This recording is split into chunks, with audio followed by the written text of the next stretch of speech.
Welcome back. Just before the break, we were talking to our guest today, Mr.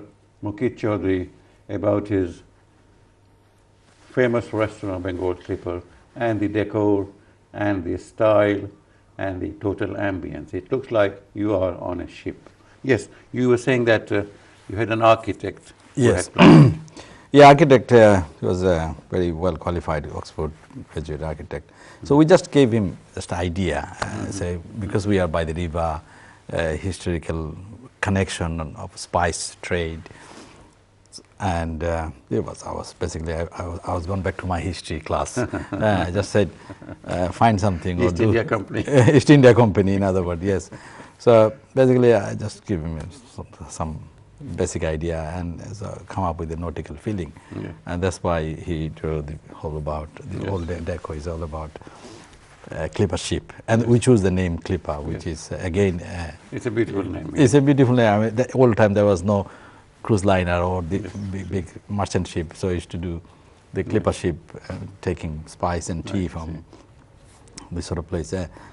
So the name from there, nautical feeling, and that's the way. The best thing about it is that you can spend hours there without getting seasick. Yeah, you don't get that way, yes.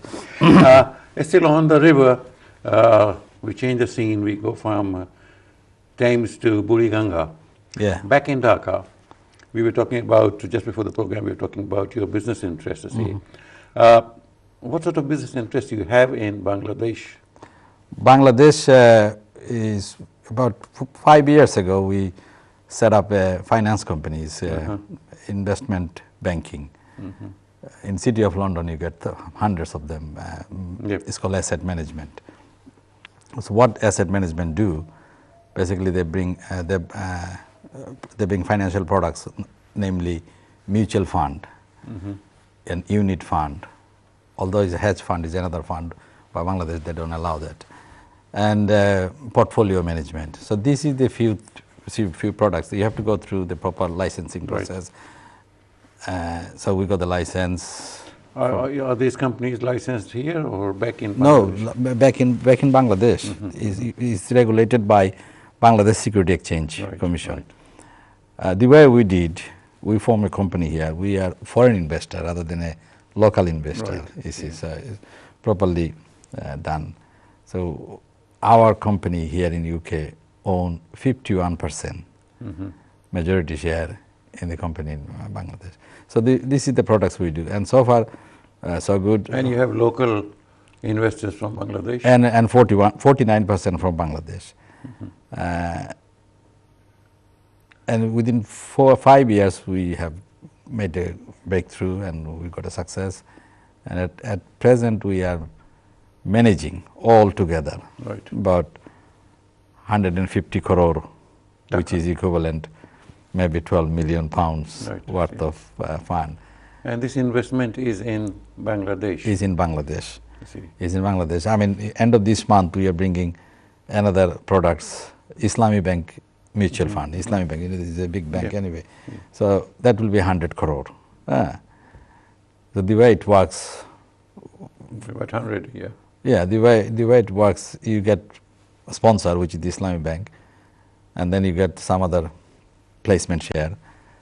ICV is already showed the interest and committed, and then you say, for example, you got 70% already sold, and then you apply. So how do you operate? Do you invest this money in somewhere else? Yes. Some other businesses? But you're talking about Islamic banks, so they might demand that it should be only invested in halal products. Well, their business, their halal products, what we're doing, I mean, share business is a halal anyway, so because it's a risk. When it's risk, so that it's not like you get, we are putting interest. No interest. And the asset management, by law, they get first right to get IPO, X amount of IPO, for all the asset management, and so that's the way they make money. And the other things like call money or short lending, this and that. So all this money is invested in Bangladesh money market? In Bangladesh money market, because Bangladesh do not allow capital export. Excuse me. do not allow capital exports. So all are, so again you have to have a right manager Yeah. who knows which fund to invest. I mean, Of course. sometimes if you just keep buying anything, then you end up losing money for your client, because So you've got to have the Yeah. the far-sightedness to say Yes. this is going to make Yes. money, and that's not to say. And our CEO, I mean the gentleman who is a business partner as well, he used to work for City Group in Canary Wharf. And he got a MBA from Dhaka University and a few other things from here in New York and all these things. So he is good. So you said your company here in London holds 51% of the shares. 51%. So are you allowed to bring in money from Yes, Bangladesh? yes. That's why if you do properly within the system, you know, we raise fund on our 51% company here in UK. We send the fund through the banking channel, is recorded in Bangladesh Bank, is recorded in, you know, all the statutory body in Bangladesh. So 51% shareholder, our company, which is Golden Bridge, is UK based company. So we made some profit this year. And British High Commission, they have a group called BBG, which is British Business Group. And you got to be a member of that as well. And only you can be a member if you are a British company. So like Standard Chartered or British Tobacco and all these things. So last February I went there, we had a meeting with the British High Commission and we registered ourselves with them. So basically, once you make money, declare dividend, whatever, then 51% equivalent you can legally bring back to UK, and all money will come to here. Quite often, I mean, I have come across MPs and ministers coming from Bangladesh, and they are trying to generate interest that invest in Bangladesh, see. They want foreign money to be invested in Bangladesh, you see. Do you think that they are successful in that, and whether this is our methodology, our approach is right? Because sometimes I see pictures on news screens, see, and the utter status of the roads, the communications, people taking 3 hours to move from one part of Dhaka to other, they do not really encourage people from abroad. That's 100% right. You cannot expect a foreigner like who living in UK or any other Western world would invest in these circumstances. Right. But people like me who had 27 years there, there are few like me as well. Yes. So although it's not the comfortable place to do communication with all these things. But people like you know your ways. Yes, people like me still feel there is a place to invest and place to money.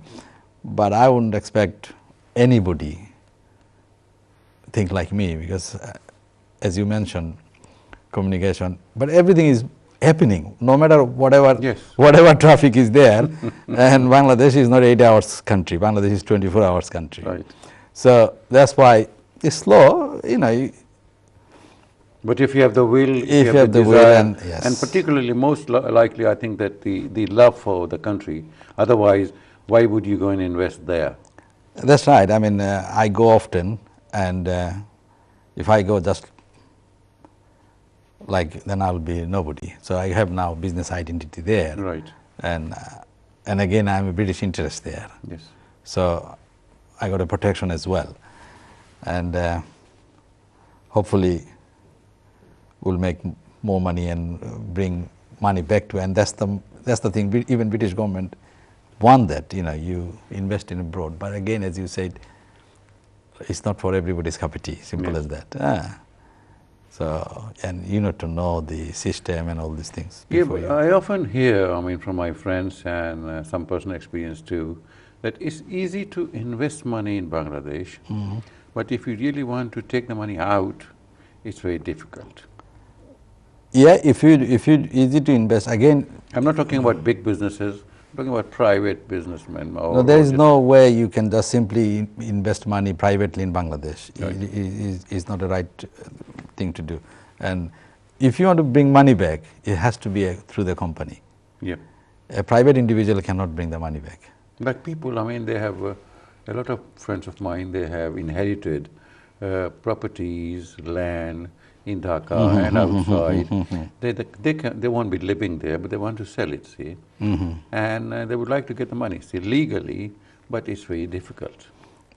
What is your suggestion? My suggestion is check with the revenue. Check with the revenue. I think there is a threshold is going on, which is, I don't know exact figure, but it will be at least 1 crore. So if you inherit anything and sell it and pay the right amount of tax as per the government rules and blah, blah, blah, then you can get, which may be £100,000 by paying all the tax, bring back. Right. But land in Bangladesh is even more. Yes. So the other you can't. But it's wise, it's advisable to check with the board, the revenue. They are the right people to give you. Yes.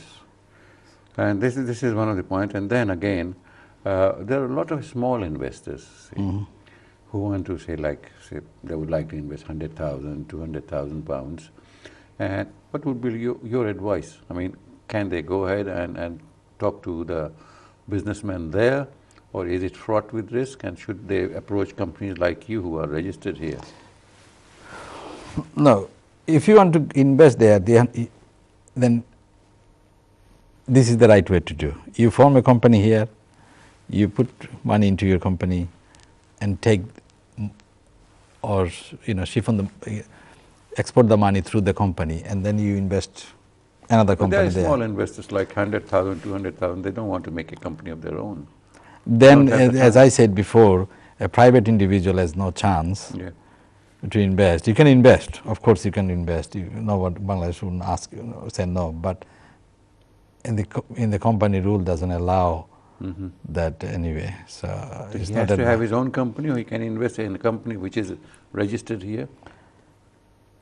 Well, any company registered here has to go there. Right.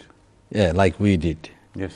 And it's no point of investing money on me because we are not going to investing in everything and anything, because we have 51% share there is already booked. Yes. So if somebody wants to do an industry there, and again check with the local law, local system, then you can invest. Like as you said, the British Tobacco. And British Tobacco is a foreign company, right? But they have a local company, can be 51, can be 20, can be even 99% or 100%. So if you do that way, you pay all the statutory tax and everything, and then you get the profit. That's the only way you can do. Otherwise, there is no second choice. How is this this atmosphere, this situation of investment in Bangladesh for foreigners? Sorry, what did you say? How is the situation? How is the market? How is it attractive for foreigners, or shall somebody wants to, like big companies want to go there, they want to invest? Is it the atmosphere enough? I mean, I know there's political stability, but apart from that, see, I mean, people like you have the love of Bangladesh in their heart, see, and you say that whatever, it's a 24-hour country, and we don't talk from 9 to 5, we work all the time. It's saying you got friends in high places, but not everybody has got friends in high places. See.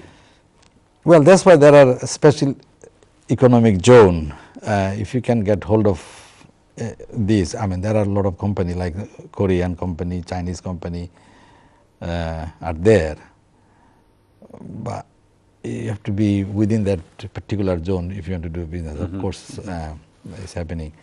But if you just simply think, okay, I'm going to open an industry somewhere in Hobbyganj and this and that. Okay, sir, now we have to take a break. Okay, and we'll come back again and go to Hobbyganj. Okay, thank you. Thank you for being with us, and we'll take this short break. We'll be back soon. Thank you.